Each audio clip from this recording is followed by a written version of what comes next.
You guys are idiots. You have no idea you're living in hell. Wait till you experience hell. I think you guys are going to be really disturbed when you find out what's really going on here.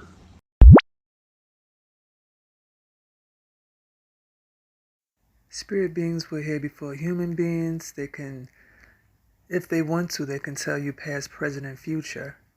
And yes, we are in the bottom half of the existence circle, which is also called the hellish half and the hex half. We are in hell right now. Everyone living and breathing. Listen to reason. As stated in the preceding topic, religion is the last evolutionary phase of pantheism. Therefore, religion is pantheism in disguise, and is thereby pantheism, the philosophy of death and deception, at its best and highest point. Since the rock bottom of the smash circle of order is the tip top of the order circle in all existence for the forces of six ether known as Zupu, literally the word religion means the legion of Re, and this Re is the same as Ra of the sun, also called Zeus and Jupiter in mythology and American English dictionaries.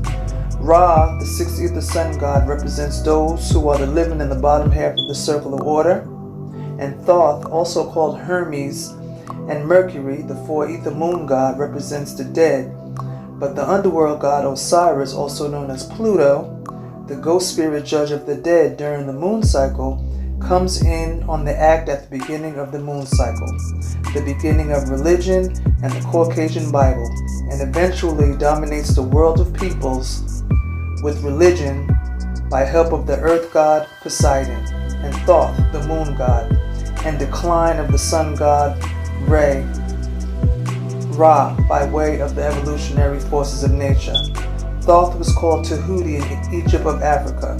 So since all spirit beings in the bottom half of the circle of order are classified as the dead, the spirit dead, then all religion, like all pantheism, is the interference of the dead into the lives of the physical living, so that the spirit dead may survive and survive well with pleasure and honor. Let it be remembered always and let it be known.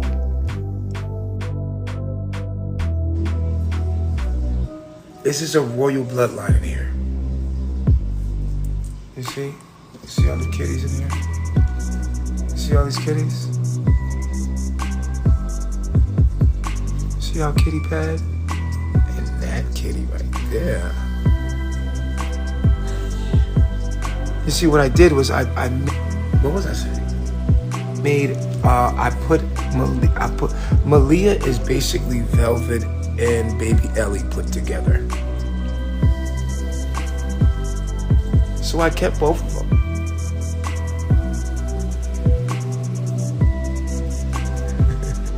Sounds crazy, that's why I'm telling you. You're like, well, who's Velvet and that little girl?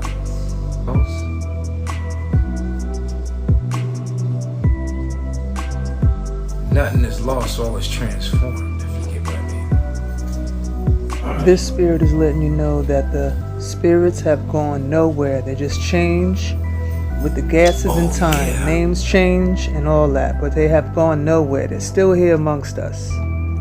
Let y'all touch my baby. I'm God, nigga. Why would I ever let you put your paws on ISIS? You think I would let you touch ISIS?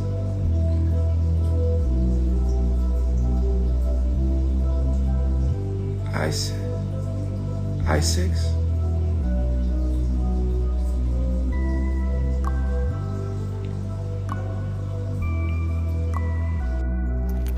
Wherever there's a god, they always have a goddess.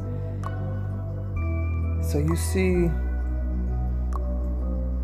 Nature Boy mentioning Isis, and we all know the story and mythology dealing with Osiris and Isis. He's representing for his boo. You can also see him in a trance state saying I6. Telling y'all the spirit knows. Yeah, it's amazing. Don't let the spirit fool you. ISIS is a beast as well. Malia is something you're gonna get to know as the Golden Lady, Isis. Malia is Isis. She's my daughter.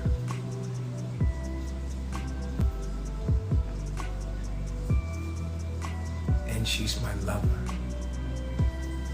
Because Ra descends to be Osiris.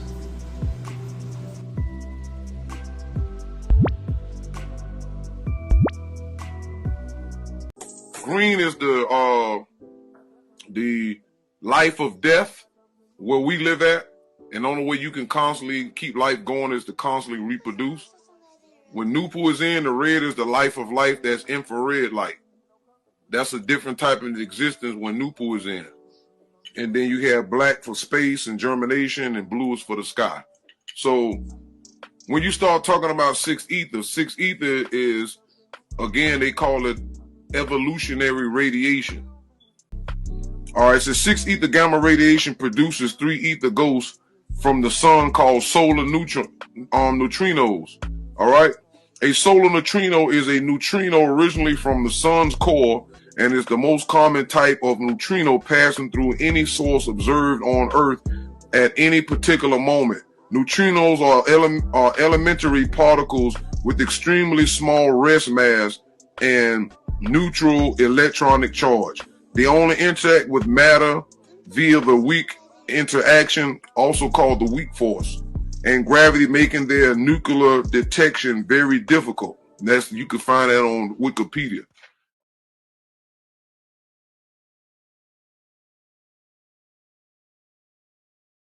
Are ghost-like particles called neutrinos. These subatomic particles are quite different from the ordinary matter making up the world around us, because they only respond to 2 of the 4 forces in nature, passing straight through normal matter. There are over 100 trillion racing through your body every second, yet due to their infrequent interactions, you could live for 100 years and never have a single one hit your body. In fact, they can pass through an entire light year of solid lead, with only a 50% chance of hitting anything. Though neutrinos rarely interact with matter, they are literally everywhere, and are in fact the most common massive particle in the universe. The main source on Earth is from the fusion reactions taking place in the sun, but they can come from other cosmic sources as well, such as supernovae and black holes. Even the banana you eat for breakfast produces neutrinos. And while common in number, they are quite uncommon in their strange properties. They have almost no mass, travel at nearly the speed of light, and they are not even a single particle but come in 3 different flavors: the electron, the muon, and the tau neutrino. With a flood of neutrinos everywhere, but an almost undetectable presence, how did we ever find these particles? Out the equations of a type of nuclear decay called beta decay, it took a quarter century before scientists would finally discover them. To have the best chance of detecting neutrinos, scientists needed an extremely large source. Originally, they considered using a nuclear weapon, and while an excellent source of neutrinos, cooler heads prevailed, and they eventually decided to search for them next to a nuclear reactor instead. Located next to the reactor 12 meters underground was a tank of water, where very occasionally the neutrino would interact with a proton and produce 2 particles, a neutron and a positron. The positron is the antimatter counterpart to the electron, and would be annihilated in an instant, producing 2 gamma rays which could be detected. The neutron would be absorbed by cadmium chloride, also in the water, producing its own gamma ray exactly 5 microseconds later. This double gamma ray signal was all the proof needed to convince scientists that neutrinos did indeed exist. So why do we look for neutrinos deep underground? The reason is cosmic rays. These are high-energy protons and atom fragments from space, which create a shower of particles when they hit our atmosphere. They interfere with the neutrino detectors by creating noise and false signals.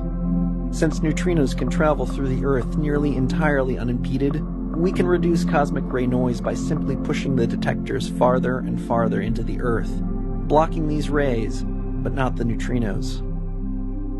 Returning now to Super K, we see that this observatory is many generations more advanced than the first detector built in the 50s, though it has many similarities.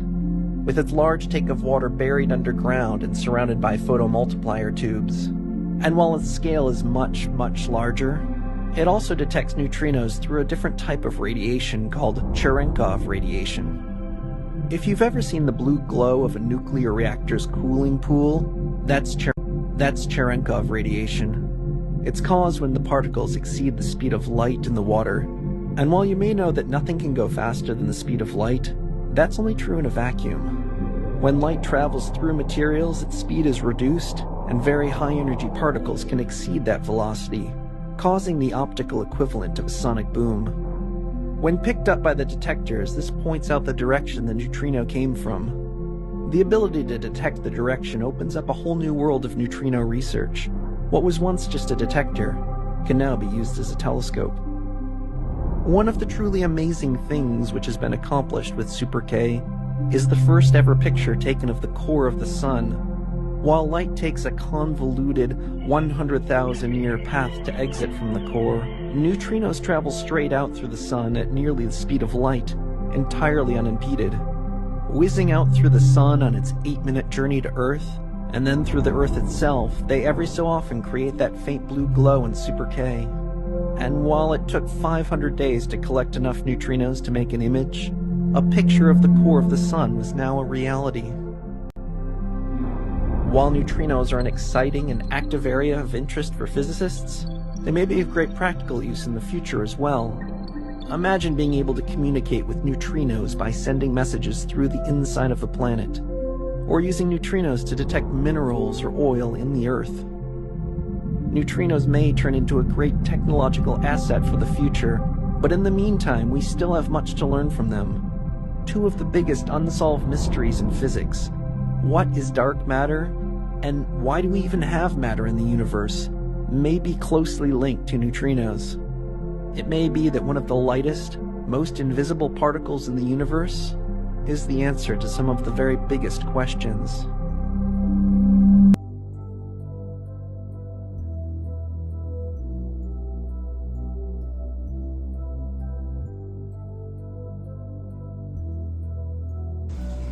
What's my son's name? Osiris.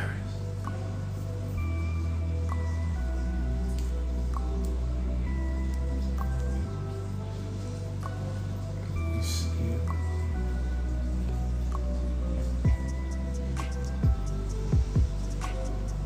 You know what's something even cooler? Osiris is Malia's son. My son Osiris is actually Malia's son.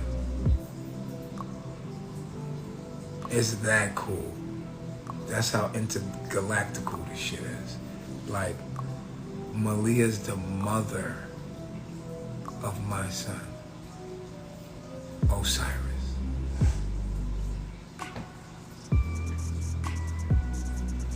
So, Malia is the golden lady. Malia is an avatar for something more powerful than you ever could imagine. This shit is so much doper than you think it is. I promise you. It's amazing. I won't freak you out. And I won't bring too much attention to myself right now. But those of you who know,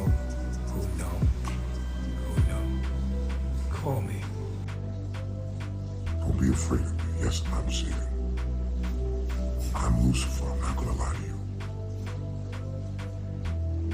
I am just as dark as I am light.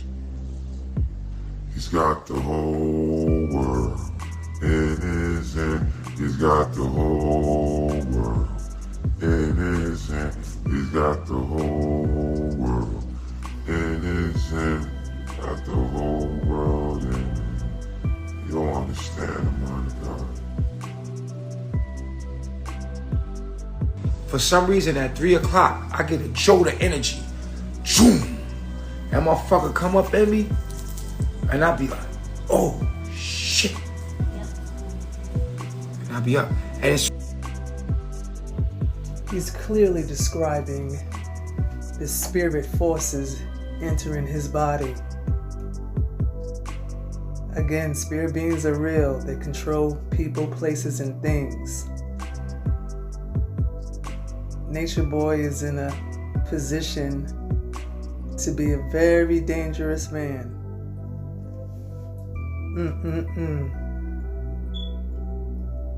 I wonder if his cult members know the extent of his possession. Thanks for watching. True peace.